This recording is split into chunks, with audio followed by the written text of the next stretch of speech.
নমস্কার, আপনারা দেখছেন হাই নিউজ। আমি শ্রীপর্ণা রয়েছে আপনাদের সঙ্গে। শুরু করছে আজকের নিউজ টুডে। শুরুতে দেখে নেব আজকের হেডলাইন্স। উত্তর সিকিমে ভয়াবহ পথ দুর্ঘটনা। লাচেন থেকে লাচুং যাওয়ার পথে 1000 ফুট নিচে তিস্তা নদীতে পড়ে গেল গাড়ি। মৃত 2, আহত 2, এখনও নিখোঁজ 5। শিক্ষক নিয়োগের বিজ্ঞপ্তি জারি করল স্কুল সার্ভিস কমিশন। নম্বর বিভাজনে এলো বদল। 16 জুন থেকে 14 জুলাই পর্যন্ত করা যাবে আবেদন। কাউন্সেলিং না মেনেই পোস্টিং। উচ্চ আদালতের দ্বারস্থ 2 জুনিয়র চিকিৎসক। মামলা করার অনুমতি দিলেন বিচারপতি। আরজিকর আন্দোলনের মুখ ছিলেন এই 2 চিকিৎসক। কথা মতো সুপ্রিম কোর্টের নির্দেশ মেনেই নতুন করে শিক্ষক নিয়োগ প্রক্রিয়ার বিজ্ঞপ্তি জারি করল এসএসসি। জানিয়ে দিল পরীক্ষায় বসার জন্য কবে থেকে অনলাইনে আবেদন করা যাবে।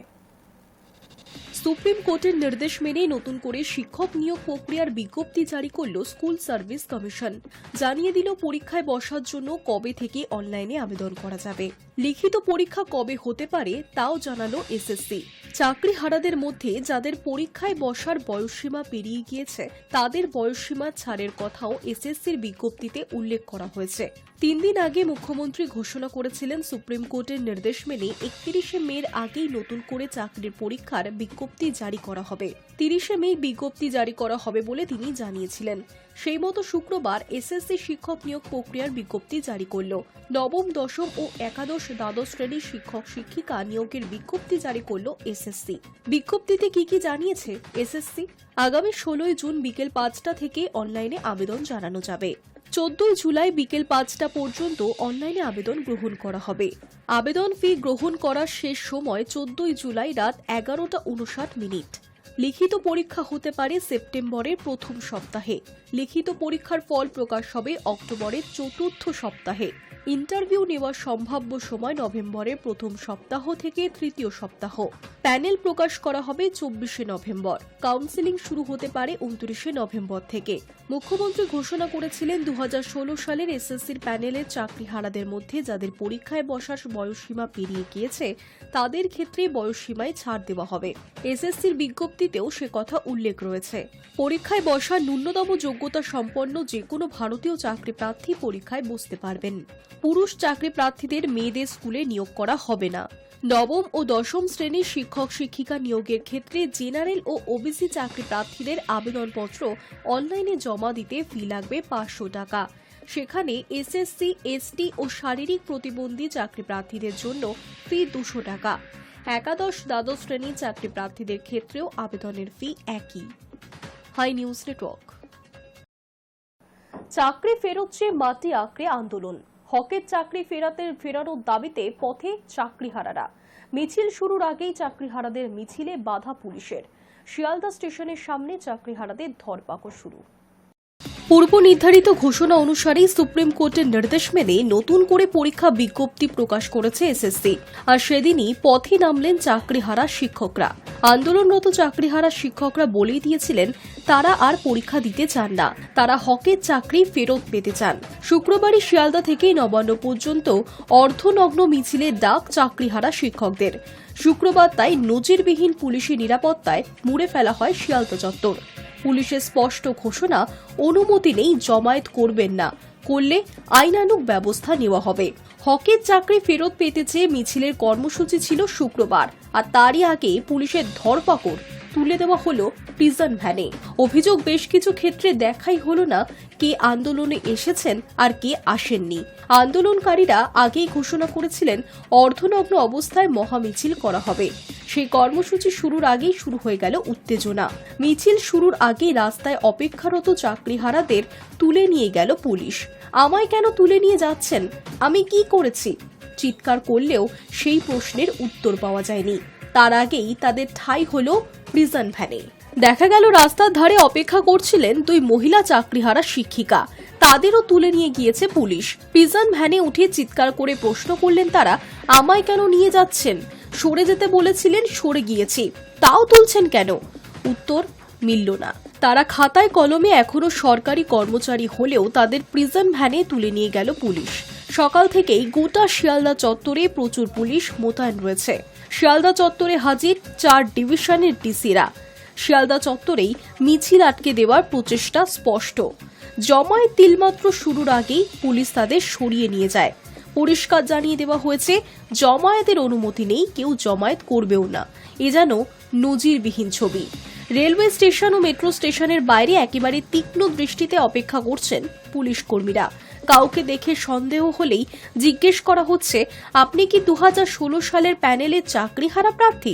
আইডি খতিয়ে দেখা হচ্ছে মোবাইল ফোনও। সূত্রের খবর, মোবাইলে 2016 প্যানেলের হোয়াটসঅ্যাপ গ্রুপ দেখা মাত্রই তাদের তুলে নিয়ে যাওয়া হচ্ছে প্রিজন ভ্যানে। একজনের অভিযোগ, তিনি আন্দোলনের জন্যই আসেননি, তিনি বিকাশ ভবনে যাচ্ছিলেন, কিন্তু তাকেও সন্দেহভাজন মনে হয় পুলিশের, তাই কথা শোনা হয়নি, তোলা হয়েছে পুলিশের গাড়িতে। এমনই অভিযোগ জানাচ্ছেন অনেকেই। High news network. পোস্টিং বিতর্কে কলকাতা হাইকোর্টের দ্বারস্থ হলেন 2 জুনিয়র ডাক্তার। অভিযোগ, নিয়ম মেনে কাউন্সেলিং এর পরেও তারা পছন্দের জায়গায় পোস্টিং পাননি। সরকারের এই সিদ্ধান্তের বিরুদ্ধে দেবাশিস হালদার, আশফাকুল্লাহ নাইয়া শুক্রবার হাইকোর্টের দ্বারস্থ হয়েছেন। মামলা দায়েরের অনুমতি দিয়েছে আদালত। বিচারপতি পার্থসারথী চট্টোপাধ্যায়ের বেঞ্চে আগামী সপ্তাহে 5 জুন এই মামলার শুনানির সম্ভাবনা রয়েছে। বীরভূমের বাঘ অনুব্রত মণ্ডল, যদিও জেল খেটে আসার পর নিজের ক্ষমতা কমেছে বেশ খানিকটা। দল এবং প্রশাসন দুই দিক থেকেই চাপে পড়লেন বীরভূমের দোদণ্ড প্রতাপ তৃণমূল নেতা Anubrata Mondal. Viral audio clip কাণ্ডে তৃণমূল নেতার বিরুদ্ধে এফআইআর দায়ের করেছে পুলিশ। তারই মাঝে তৃণমূলের তরফে অনুব্রতকে নিঃশর্ত ক্ষমা চাইতে বলা হয়েছে।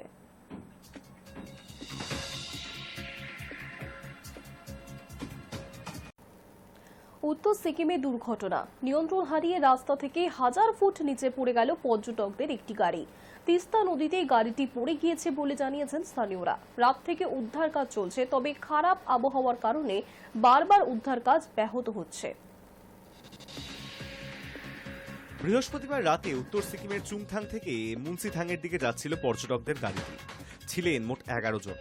জানা গিয়েছে, পশ্চিমবঙ্গ, ত্রিপুরা এবং উড়িষ্যার পর্যটকদের 3টি দল ওই গাড়ি ভাড়া করেছিলেন, কিন্তু আবহাওয়া প্রতিকূল ছিল। রাতের রাস্তায় নিয়ন্ত্রণ রাখতে পারেননি চালক।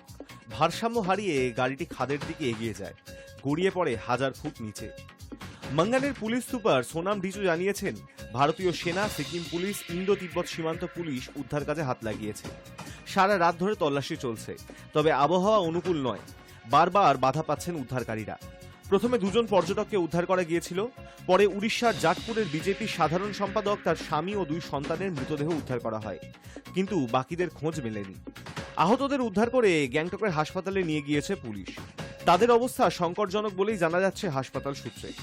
উত্তরবঙ্গে গত কয়েকদিন ধরে আবহাওয়া খারাপ, সিকিমেও প্রবল বৃষ্টি চলছে, সেই সঙ্গে রয়েছে কুয়াশা। আলিপুর আবহাওয়া দপ্তর জানিয়েছে, উত্তরবঙ্গে বর্ষা প্রবেশ করেছে।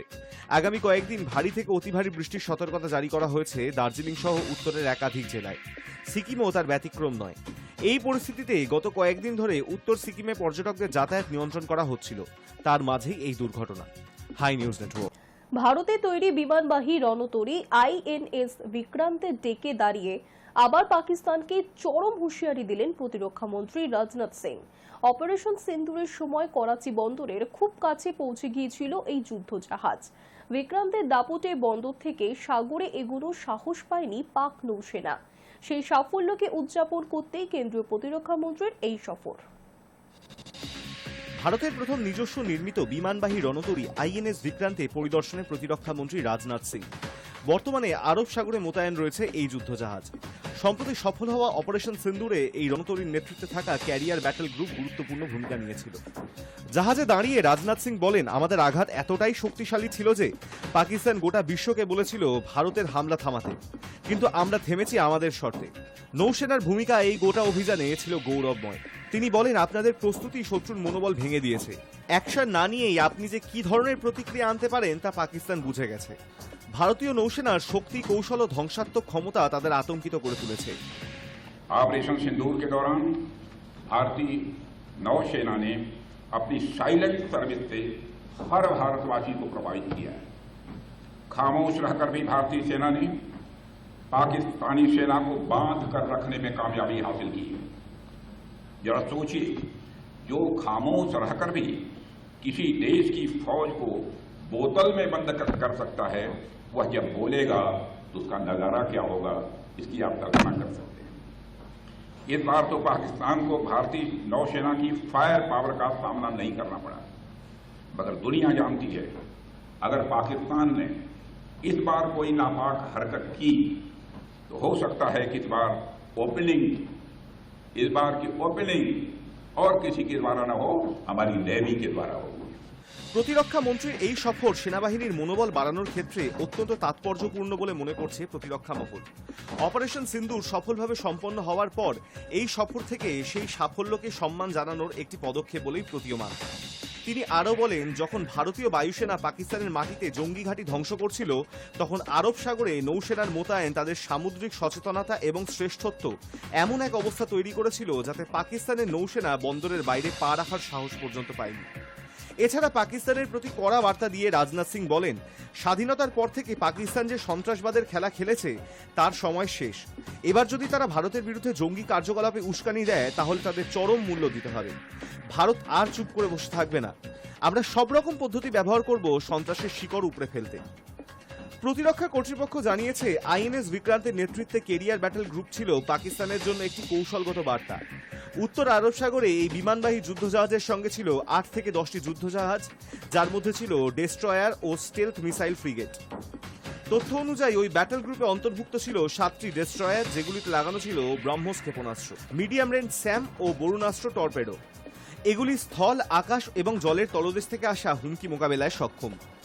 সাম্প্রতিক সংঘর্ষ চলাকালীন পাকিস্তানের নৌবাহিনী করাচির নেভাল বেসেই আটকে ছিল। তারা আরব সাগরে নামার সাহস দেখাতে পারেনি। প্রতিরক্ষা মহলের মতে এটি ভারতীয় নৌসেনার কৌশলগত সাফল্যের বড় প্রমাণ। Hi news network. লাহোরে জনসভা জঙ্গিদের, আর সেই জনসভায় প্রধান বক্তা পেহেলগাঁও হত্যাকাণ্ডের মূল ষড়যন্ত্রকারী। চলতি সপ্তাহের বুধবার এই জনসভা হয়েছে, আর সেখান থেকেই ভারত বিরোধী উস্কানিমূলক বক্তব্যের পাশাপাশি আক্রমণ করা হয়েছে ভারতের প্রধানমন্ত্রী নরেন্দ্র মোদীকেও। বিশেষজ্ঞরা বলছেন, লস্করের ডেরায় ভারত ক্ষেপণাস্ত্র ছোড়ার পর জঙ্গিদের সাহস জোগাতেই এই সভার আয়োজন। লস্কর তৈবার বড় জঙ্গি নেতা সাফুল্লাই কাসুরি ফের ভারতের বিরুদ্ধে বিষ উগড়ে দিল লাহোরের এক সভায়। 22 এপ্রিল কাশ্মীরের পেহেলগাঁওয়ে যে ভয়াবহ জঙ্গি হামলায় 26 জন পর্যটকের মৃত্যু হয়, কালুরি সেই ষড়যন্ত্রের অন্যতম মাথা বলেই খবর। ভারতের এক সংবাদ সংস্থার খবর অনুযায়ী বুধবার লাহোরে ওই সভা হয়। মঞ্চে কাসুরির পাশে ছিল পাকিস্তানের নিরাপত্তা বাহিনীর লোক, গোয়েন্দা সংস্থা আইএসআইর অফিসার ও আরও কয়েকজন জঙ্গি নেতা। সভায় কাসুরি বলেন, আমার নাম হামলার সঙ্গে জড়ানোর পর আমি আরও বিখ্যাত হয়ে গেছি। তার পাশে ছিল তালহা সাইদ, যার নাম আমেরিকার সন্ত্রাসবাদী তালিকায় আছে, এবং পাঞ্জাব বিধানসভার স্পিকার মালিক আহমেদ খান। কাসুরি পাকিস্তানের বুনিয়াস আলমারুস নামে সামরিক অভিযানের প্রশংসা করে বলেন, আল্লাহ তাদের ভালোবাসেন যারা জিহাদ করে। সভায় থাকা পাকিস্তানি অফিসাররা তখন হাততালি দিয়ে চিৎকার করছিল। সম্প্রতি ভারত লস্করের সদর দপ্তর মুদ্রিকেতে বিমান হানা চালিয়ে কয়েকজন জঙ্গিকে মারার পর এই সভার আয়োজন তাৎপর্যপূর্ণ। সভার ভাষণ থেকেই বোঝা যায় সেই হামলার পর লস্করের জঙ্গিদের সাহস জোগাতেই এই অনুষ্ঠান। ভারতের প্রধানমন্ত্রী নরেন্দ্র মোদী কিছুদিন আগে বলেছিলেন, পাকিস্তানকে ঠিক করতে হবে তারা রুটি খাবে না আমাদের গুলি খাবে। সেই মন্তব্যের উত্তর দিতেই কাসুরি বলেন, মোদী ভাবে আমরা গুলির ভয়ে ভয়ে থাকি, এটা ওর ভুল। এছাড়া কাসুরি দাবি করে, পাকিস্তানের সাইবার টিম নাকি ভারতের রেল ও টেলিযোগের ব্যবস্থায় হামলা করেছে, যদিও ভারত আগেই জানিয়েছে এই দাবি মিথ্যা। আগে কাসুরি ছিল মিল্লি মুসলিম লীগের সভাপতি এবং জামাত দাওয়া নামে এক সংগঠনের নেতা, যা লস্করের অফ সংগঠন হিসেবে পরিচিত। পেহেলগাঁও হামলার পর কাশ্মীরের জিহাদ নামে পাকিস্তানের সাধারণ মানুষের থেকে টাকা তোলার জন্য জনসভা করছে এই গোষ্ঠী। এই সভা আবারও দেখিয়ে দিল পাকিস্তানের সেনা ও গোয়েন্দা সংস্থা কিভাবে প্রকাশ্যে জঙ্গিদের পাশে দাঁড়ায়। ভারতের বিরুদ্ধে হুমকি দিয়ে পাকিস্তানের মাটিতে যারা প্রকাশ্যে ঘুরে বেড়াচ্ছে, তাদের নিয়ে আন্তর্জাতিক মহলেও উদ্বেগ বাড়ছে। Hi news network. হঠাৎ করেই এক দোতলা বাড়ির জানলা থেকে উড়ে এলো 500 টাকার বান্ডিল। একটা দুটো নয়, গুছা গুছা নোটের বান্ডিল ছড়িয়ে গেল রাস্তা জুড়ে। হতবাক পথ চলতি মানুষ। পরে জানা গেল, উড়িষ্যার এক সরকারি ইঞ্জিনিয়ারের বাড়ি থেকে ছুঁড়ে ফেলা হয়েছে ওই সমস্ত টাকার বান্ডিল, কারণ সেখানে তখন রেইড করেছে ভিজিল্যান্সের একটি দল। এই সমস্ত করে অবশ্য শেষ রক্ষা হয়নি। এই ইঞ্জিনিয়ারের দুটি ঠিকানা থেকে উদ্ধার হয়েছে 2 কোটি টাকারও বেশি ক্যাশ। ওড়িশার ভুবনেশ্বরে এক সরকারি ইঞ্জিনিয়ারের বাড়ি থেকে তল্লাশি অভিযানে উদ্ধার হলো কোটি কোটি টাকা। ঘরের ভিতরে থরে থরে সাজানো ছিল 500 টাকার বান্ডিল। টাকার পাহাড় দেখে হতবাক ভিজিল্যান্স দপ্তরের আধিকারিকেরা। ধৃত ইঞ্জিনিয়ারের নাম বৈকুণ্ঠনাথ ষড়ঙ্গী। তিনি রাজ্য সরকারের গ্রামোন্নয়ন দপ্তরের মুখ্য ইঞ্জিনিয়ার পদে কর্মরত। বহুদিন ধরেই তার বিরুদ্ধে অবৈধ সম্পত্তির অভিযোগ উঠছিল। সেই অভিযোগের ভিত্তিতে শুক্রবার সকালে তার বাড়িতে হানা দেয় ভিজিল্যান্স। তদন্তকারীদের দাবি, অভিযান শুরু হতেই জানালা খুলে রাস্তায় টাকা ছুড়ে দেন ওই ইঞ্জিনিয়ার। হঠাৎ করেই আকাশ থেকে যেন ঝরতে থাকে 500 টাকার বান্ডিল। রাস্তায় পড়ে থাকতে দেখা যায় ওই গুচ্ছ গুচ্ছ নোট। স্থানীয়রা এমন দৃশ্য দেখে হতভম্ব হয়ে যায়। ভিজিল্যান্স সূত্রে খবর, শুধুমাত্র ভুবনেশ্বরের বাড়ি থেকেই উদ্ধার হয়েছে নগদ 1 কোটি টাকা। অঙ্গুল জেলায় ইঞ্জিনিয়ারের আরও একটি বাড়ি থেকে উদ্ধার হয়েছে 1 কোটির বেশি টাকা। সব মিলিয়ে এখনো পর্যন্ত 2 কোটি টাকার বেশি নগদ উদ্ধার হয়েছে। এই তল্লাশি অভিযান চালানো হয়েছে মোট 7টি ঠিকানায়। তার মধ্যে রয়েছে ভুবনেশ্বর, অঙ্গুল, পিপলি সহ আরও কয়েকটা জায়গা। ভুবনেশ্বরে একটি ফ্ল্যাট, অঙ্গুলে একটি দোতলা বাড়ি এবং পুরীর শিউলায় একটি ফ্ল্যাট, সবকটিতেই তল্লাশি চালিয়েছেন আধিকারিকরা। শুধু ওই ইঞ্জিনিয়ার নয়, অঙ্গুলে তার আরেক আত্মীয়ের বাড়ি, পৈতৃক বাড়ি এবং অফিসেও তল্লাশি চালানো হয়েছে। ভিজিল্যান্স সূত্রে জানা গিয়েছে, এখনো পর্যন্ত ইঞ্জিনিয়ারের সম্পত্তির পরিমাণ কত তা স্পষ্ট নয়, তবে মনে করা হচ্ছে আরো অনেক টাকা ও সম্পত্তি উদ্ধারের সম্ভাবনা রয়েছে। তল্লাশি অভিযানে অংশ নেন ভিজিল্যান্সের 8 জন ডেপুটি পুলিশ সুপার, 12 জন ইন্সপেক্টর, 6 জন অ্যাসিস্ট্যান্ট সাব ইন্সপেক্টর ও আরও কয়েকজন প্রশাসনিক আধিকারিক। অঙ্গুলের ভিজিল্যান্স আদালতের নির্দেশেই এই অভিযানটি হয়েছে। তদন্তকারী আধিকারিকদের একজন জানান, তল্লাশির সময় জানলা দিয়ে রাস্তায় টাকা ছুড়ে দেওয়ার ঘটনা আগে কখনো দেখিনি। বাড়ির ভিতরে যেভাবে টাকার বান্ডিল সাজানো ছিল তা দেখেই আমরা সত্যি অবাক হয়েছি। এত টাকা গুনতে যন্ত্র আনতে হয়েছে। পুরো ঘটনাটা ঘিরে গোটা ওড়িশা জুড়ে শুরু হয়েছে আলোড়ন। প্রশাসনের অন্দরেই এত বড় দুর্নীতি কিভাবে চলে তা নিয়ে উঠছে প্রশ্ন। তদন্ত চলছে, আগামী দিনে আরও চাঞ্চল্যকর তথ্য সামনে আসতে পারে বলে মনে করছে তদন্তকারী সংস্থা। High news network. News today এখনকার মতো এই পর্যন্তই। দেখতে থাকুন হাই নিউজ, নির্ভীক নিরপেক্ষ।